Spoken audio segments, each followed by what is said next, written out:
Welcome to Cambridge English Language Institute. This is Ansar Ahmad, and today's video I'm going to talk about the role of sunlight and photosynthesis. First year की biology से है, second lecture है। इससे पहले हमने introduction of बायोजेनेटिक्स जो है वो अपलोड किया है। आज हम देख लेते हैं कि the role of sunlight and photosynthesis क्या है। तो सबसे पहले बात कर लेते हैं कि जो फर्स्ट पॉइंट है कि sun is the ultimate source of energy. Sun जो है ना ये एनर्जी देता है, ultimate source of energy on earth, यानी sun is the ultimate source of energy for living organism. सारे लिविंग ऑर्गेनिज्म को एनर्जी कौन प्रोवाइड करता है वो हम जानते हैं कि वो बेसिकली क्या है, इसको हम बेसिकली कहते हैं सन। सन जो है ना ये सारे ऑर्गेनिज्म को एनर्जी प्रोवाइड करता है। अब यहाँ से जो सन से एनर्जी आता है वो कौन से फॉर्म में आता है, तो सन से एनर्जी जो है ना वो लाइट है, और जो लाइट ट्रेवल करता है वो कौन से फॉर्म में आता है, इलेक्ट्रोमैग्नेटिक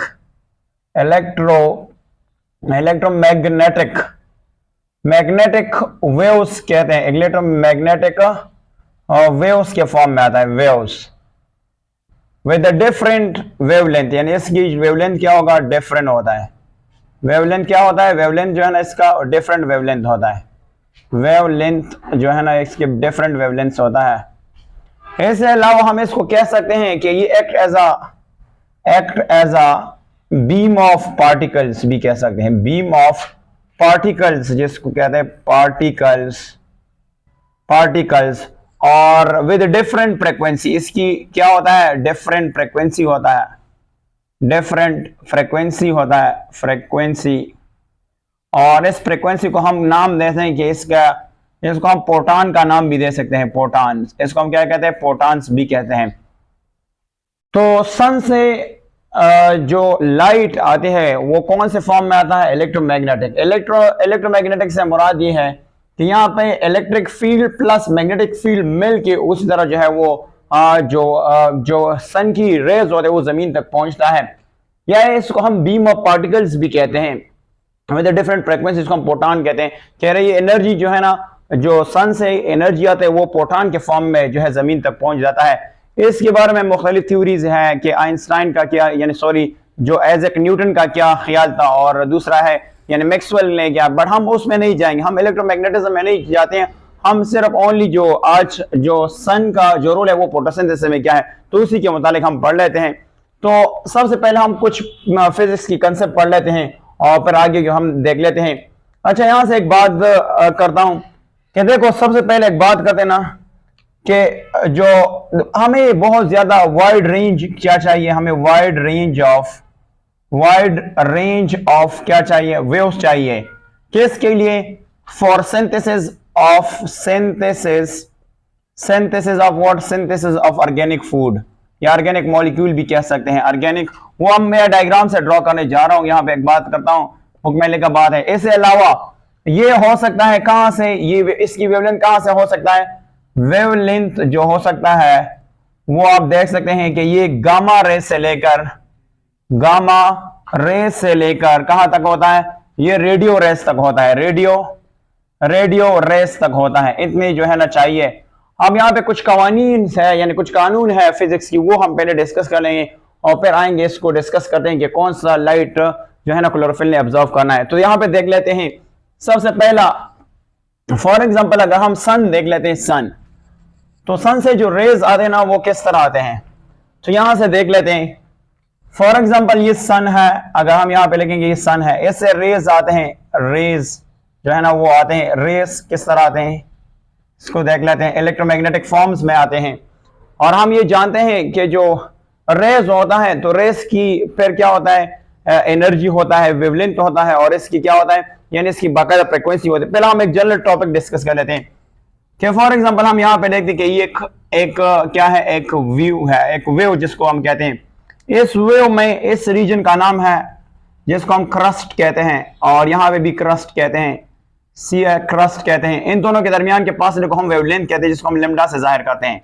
और ये नीचे को हम ट्रफ कहते हैं, trough, that is called here trough, इसको हम क्या कहते हैं, ट्रफ। और इसी के साथ साथ ये भी ट्रफ है, हम ये भी एक लैम्डा कंसीडर किया जाता है। अब यहां से एक कंप्लीट साइकिल जो है ना पूरा होता है। कंप्लीट साइकिल किस तरह पूरा हो जाता है, अगर हम फ्रीक्वेंसी की बात करें तो आपको पता है ये एक कंप्लीट साइकिल है, ये एक कंप्लीट साइकिल है।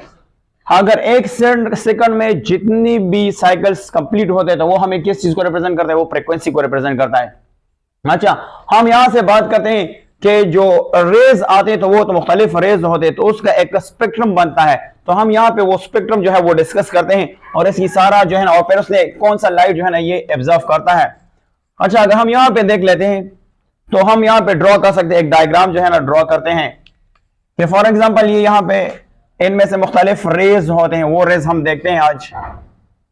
यहां से अगर हम देख लेते हैं यहां से, तो सबसे पहले इसमें कौन कौन से रेज होते हैं, ये आपके पास जो स्पेक्ट्रम हम बनाने जा रहा हूं दैट इज कॉल्ड स्पेक्ट्रम है। तो यहाँ पे एक होता है, यहाँ पे एक और भी होता है, और यहां से हम देख लेते हैं थोड़ा सा इसको भी, यहां से और यहां से, और हम यहां से इसको बना लेते हैं। तो अगर हम यहां से देख लेते हैं, यहां से काउंट करते हैं 1 2 3 4 5 6 7 8 9, तो हम यहां से इसको थोड़ा सा आगे जो है वो एक्सटेंड कर लेते हैं। यहां से देख लेते हैं, यहां से रेस कर देते हैं कि हमारा जो डिस्ट्रीब्यूशन है वो कुछ ठीक हो जाता है। यहां से रेस को पूरा कर लेते हैं, यहां से इसको हमने यहां से मार्क कर दिया। अच्छा, इसकी नेमिंग कर रहे हैं और फिर इसकी जो है वो लेंथ और क्लासिफिकेशन कर लेते हैं। इसका नाम है, जिसको हम सबसे पहला कहते हैं, ये है आपके पास गामा रेस या गेमा रेस भी कहते हैं, गेमा रेस कहते हैं, रेस। इसके अलावा ये जो रेस, इसको हम एक्स रेस कहते हैं, एक्स रेस कहते हैं, एक्स रेस कहते हैं। इसके अलावा अल्ट्रा वायलेट रेस है, अल्ट्रा वायलेट, जिसको हम कहते हैं अल्ट्रा वायलेट है। और ये आपके पास विजिबल स्पेक्ट्रम है, इसको हम देखते हैं, हमने सिर्फ इसको लेना है, बाकी हम छोड़ेंगे। अब डिटेल से देखते हैं कि क्यों हम छोड़ते हैं इसको। यहां से आपके पास जो है ना, इसको इंफ्रारेड वेव्स कहते हैं, इंफ्रारेड। और यहां से आपके पास क्या होगा, इसको हम कहते हैं माइक्रोवेव्स कहते हैं, माइक्रोवेव्स। और यहां से इसको हम क्या कहते हैं, यहां से आपके पास इंफ्रारेड भी हुआ, माइक्रोवेव्स भी हो गया। अब यहां से हमने इंफ्रारेड, माइक्रोवेव्स, और ये हम यहां से देख लेते हैं थोड़ा सा, इसको हम यहां से करें तो ये आपके पास क्या होगा, यहां से हम इसको लेते हैं तो ये आपके पास एक FM। अब इसको थोड़ा सा यहां से कर लेते हैं, यहां से, इनमें से थोड़ा सा प्रॉब्लम है, हम इसको यहां से कर लेते हैं और ये थोड़ा सा स्पेस रख लेंगे। ये आपके पास FM होगा, FM, और ये आपके पास TV होगा, और ये आपके पास शॉर्ट वेव्स होते हैं, शॉर्ट वेव्स कहते हैं, वेव्स। और यह आपके पास क्या है, ये आप इस तरह छोड़ देते हैं। अब आप उसके लिए क्या चाहिए, जो विजिबल स्पेक्ट्रम है उस, ये तो सारे, ये जो आप लाइट की जो स्पेक्ट्रम होते हैं इनमें से सारे रेज होते हैं, बट हम सारे रेज की सारी एनर्जी नहीं लेंगे, हम यहां से सिर्फ ये जो जगह है ले लेते हैं, जिसको हम यहां से कहते हैं विजिबल स्पेक्ट्रम कहते हैं, ये वाला विजिबल स्पेक्ट्रम ले लेते हैं। और ये कुछ यू होता है, यहाँ पे रेड होता है, यहाँ पे क्या होता है, ये रेड होता है, और ये बाकी ब्लू होता है। दरमियान में क्या होता है, दरमियान में येलो होता है, बट हम यहाँ से येलो आपके लिए वाई से रिप्रेजेंट कर लेते हैं। और यहां से हम इसकी जो लेमडा है वो भी डिस्कस करेंगे कि इसका वेवलेंथ की जो डायमीटर है वो कितना है। और यहां से एक और भी हम ड्रॉ करने की कोशिश कर लेते हैं, ये सारा जो है यहां से कंसेप्ट क्लियर हो जाए। यहां से अगर हम देख लेते हैं, यहां से इनमें से एक्चुअली 7 कलर्स होता है, बट 7 कलर को हम रिप्रेजेंट करने के लिए हम क्या करेंगे, सबसे पहले यहां से एक जो देख लेते हैं, ये विजिबल स्पेक्ट्रम है और इसको हम यू कर लेते हैं, ये वाला यू वाला, इसको यहां से कहते हैं। अब इसको हम यानी इसकी जो वेवलेंथ है वो भी देखते हैं और फिर इस कानून को भी देख लेते हैं। यहां से आपके पास होगा 10-14, यहां पे आपके पास होगा 10-12, यहां पे आपके पास होगा 10-10, और यहां पे आपके पास होगा 10 एग्जैक्टली आपके पास -8 होगा। यहां से आपके पास 10-6 होगा, यहां पे आपके पास 10-4 होगा, और यहां से आपके पास आएगा 10-2, और यहां पे आपके पास 1 आ जाएगा, और यहां पे आपके पास 10+2। अब यहां से देख लेते हैं, तो कुछ कानून को भी पढ़ लेते हैं, कुछ जो बुक में गिवन डेटा है। यहां से एक रूल्स हम डिस्कस करते हैं, एक लॉ है वो हम यहां से देख लेते हैं कि वो लॉ क्या कहता है, उसी के मुताबिक हम इसको डिटेल से देखते हैं। इसकी कलरिंग भी हो जाएंगे वक्त के साथ साथ। अगर हम देखें तो अब ऐसे आपको 7 कलर्स भी नजर आएगा।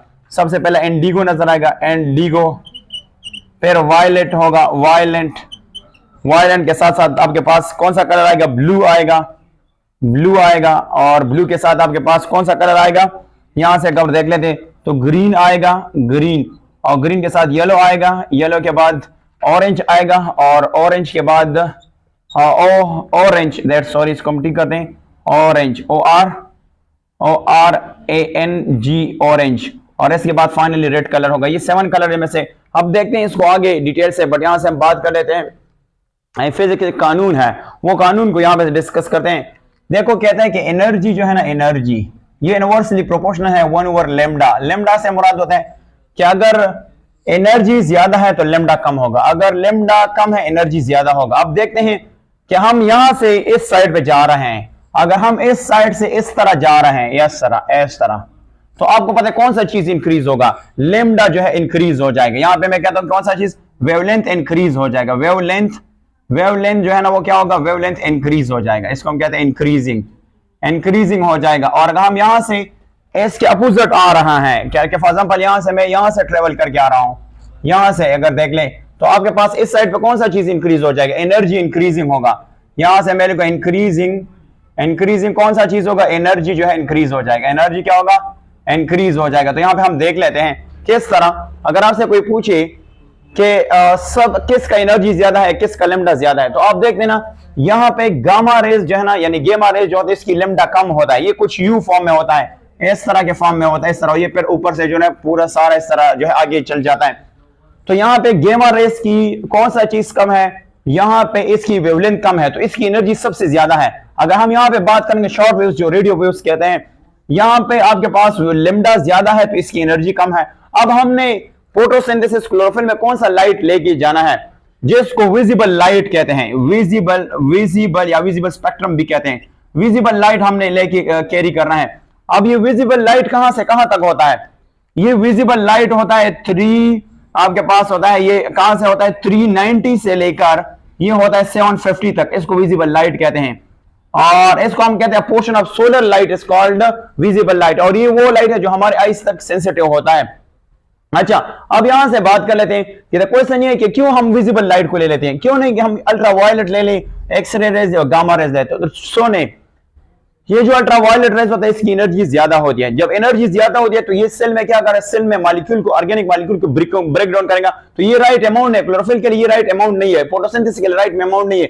ये जो इंफ्रारेड होता है इसकी एनर्जी कम होती है, तो ये it can not affect the photosynthesis, तो फोटोसिंथेसिस जो है वो ये फोटोसिंथेसिस के लिए सुटेबल लाइट नहीं है। तो फिर हम क्या लाइट लेंगे, हम विजिबल लाइट लेंगे, और इसको आगे जो है कहां तक लेके जाना है, क्लोरोफिल तक, यानी ये फोटोसिंथेसिस के लिए राइट अमाउंट है, क्योंकि यहाँ पे जो एनर्जी होता है, जो विजिबल लाइट है, विजिबल रेज है, इनमें से जो एनर्जी होता है वो फोटोसिंथेसिस के लिए इनफ है, राइट अमाउंट ऑफ एनर्जी, इसलिए हम विजिबल लाइट ले लेते हैं। अब बात कर लेते हैं ना कि आगे क्या करने वाला है, तो यहां से भी कुछ और पॉइंट्स भी है कि ये जो ultraviolet rays, for example अगर हम 100% ले ली, अगर मैं 100% की बात करूं 100%, तो 100% में से ओनली 40% जो है ना, 40% ये एटमॉस्फेयर, यानी ये सन से एटमॉस्फेयर तक आ जाते हैं, तो फिर 60% कहां पे चला जाता है। तो आपको पता है 60% में ये जो रेज होता है, अल्ट्रावायलेट रेज होता है, तो ये जो ओजोन होते हैं उसको क्या करते हैं, रिफ्लेक्ट बैक करते हैं, और ऊपर जो एटमॉस्फेयर होते हैं तो उनमें से ये स्कैटर होते हैं। दूसरा जो इंफ्रारेड होता है, यानी जिसकी वेवलेंथ कम होते हैं और वो एटमॉस्फेयर तक आ जाते हैं, तो एटमॉस्फेयर में पानी होते हैं और गैसेस होते हैं, और प्लस इसके साथ क्या होता है, यानी अदर जो है ना वो आ जाता है और पानी इसको एब्जॉर्ब करता है, अदर गैसेस को एब्जॉर्ब करता है, और इवन जो है ये स्कैटर होते हैं एटमॉस्फेयर में। अच्छा, फिर ये जो अगर मैं इनमें से 40 लूंगा, 40% तो इधर आ जाता है, 40 में फिर सिर्फ ओनली 1%, अब आपके बुक में लिखे फ्रिक्शन की बात क्या होता है कि अगर 40 में सिर्फ 1% में लिखूंगा, फ्रिक्शन लिखूंगा, चलो फ्रिक्शन लिखता हूं, ये फ्रिक्शन आ जाता है और किसके साथ स्ट्राइक करता है, ग्रीन प्लांट्स पे जो है वो स्ट्राइक करता है, और इसी वजह से एक फ्रिक्शन की वजह से जमीन पे पूरा जिंदगी जो है वो पॉसिबल है। अब ये जो फ्रिक्शन आ जाता है ना, तो अभी कौन इसको एब्जॉर्ब करेगा, तो आपको पता है दो फोटोसिंथेटिक पिगमेंट है, एक का नाम है, एक को हम सिंपली नाम रखेंगे दैट इज कॉल्ड क्लोरोफिल है, क्लोरोफिल्स है, और क्लोरोफिल के साथ कैरोटीनाइड है, ये उसको क्या करेगा, एब्जॉर्ब करेगा। अब इसकी एब्जॉर्प्शन कुछ यूं है, क्लोरोफिल जो है ना वायलेट ब्लू को एब्जॉर्ब करता है, वायलेट ब्लू को एब्जॉर्ब कर रहा है, ब्लू, और वायलेट ब्लू की कितना जो है ना ये एब्जॉर्ब कर रहा है, तो अगर हम यहां पे वायलेट ब्लू की बात कर रहे हैं तो ये एब्जॉर्ब कर रहा है 390 से लेकर ये एब्जॉर्ब करता है 460 तक, और कैरोटीनाइड जो है ना ये एब्जॉर्ब करते हैं फ्रॉम 500 टू 600 जो है ना ये एब्जॉर्ब कर रहा है। अब रहता है जो क्लोरोफिल है ये यहाँ पे रेड पोर्शन भी ऑब्जर्व करता है, तो रेड में ये ऑब्जर्व करता है 630 से लेकर 700 तक, ये क्या करते हैं, ऑब्जर्व करते हैं। अब इसको हम देख लेते हैं कि किस तरह है। आपको पता है मेरे पास सारे कलर नहीं, मैंने आपके लिए इस तरह ड्रॉ किया है, बट इनिशियल में क्या होता है, वायलेट ब्लू होता है। अब मैं इसको अकॉर्डिंग टू बुक में मार्क कर सकता हूं कि यहाँ पे आपके पास 100 है, यहाँ पे आपके पास क्या है, अगर मैं यहाँ पे लिखूंगा सॉरी यहाँ पे 400 है, 400, यहाँ पे 500 है, यहाँ पे आपके पास 600 है, और यहाँ पे आपके पास 700 है, और आगे इस तरह देखते हैं जाएंगे। ये कलर तो मैंने आपको नंबरिंग के लिए शो किया है। अब यहाँ पे देख लेते हैं कि किस तरह जो है ना इसकी हम कलरिंग करते हैं कि किस तरह होता है। यहां देखो सबसे पहले आपके पास ब्लू नजर आएगा, ब्लू, और ब्लू किस तरह होगा, ये तकरीबन यहां तक होगा 460 तक, यहां से 460 तक ये आपके पास क्या होगा, ये आपके पास ब्लू होता है। क्या होता है, यहां पे आपके पास 460 तक ब्लू होता है, ब्लू। और फिर यहां से ये कहां तक चला जाता है, ये चला जाता है कहां से, ग्रीन, ये ग्रीन होता है कहां तक, यहां से अगर हम देख लेते हैं आपके पास क्या होता है, ग्रीन होता है, ग्रीन। और आपको पता है ये ग्रीन क्या होता है, ये आपको क्यों ग्रीन नजर आता है, तो ये क्या करता है, ये क्लोरोफिल उसको इस ये ग्रीन को रिफ्लेक्ट बैक करता है, तो आपको ये लीव्स जो है वो ग्रीन नजर आता है। इसके बाद 5 to 600 वो येलो होता है, तो येलो नहीं है तो हम इसको येलो से मार्क कर सकते हैं इस तरह, येलो। और फिर इसके बाद ऑरेंज होता है, ऑरेंज नहीं है तो हम इसको क्या करते हैं, ऑरेंज, और फिर रेड होता है, तो इसको हम आपके अंडरस्टैंडिंग के लिए इस तरह जो है वो रेड मार्क कर सकते हैं।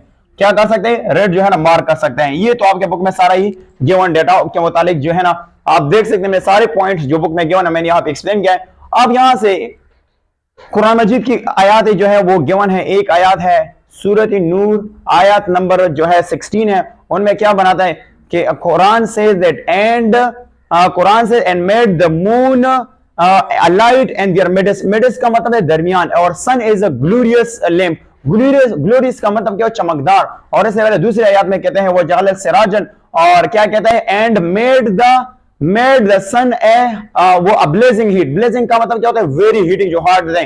इसके बाद नेक्स्ट आयत में कहता है सूरत अल फुरकान आयत नंबर 61 में कहता है कि तबारकल्लज़ी, उसका अरबी का इस तरह है, कहता ही है कि and he is who made constellation, का मतलब the group of star in the sky, and moon and the lamp, और we can say the sun giving a light. So ये बेसिकली कहते हैं कुरान की आयत है, आप इसको पढ़ सकते हैं, और अगर इसके मुतालिक आपका कोई क्वेश्चन हो तो आप कमेंट बॉक्स में लिख सकते हैं।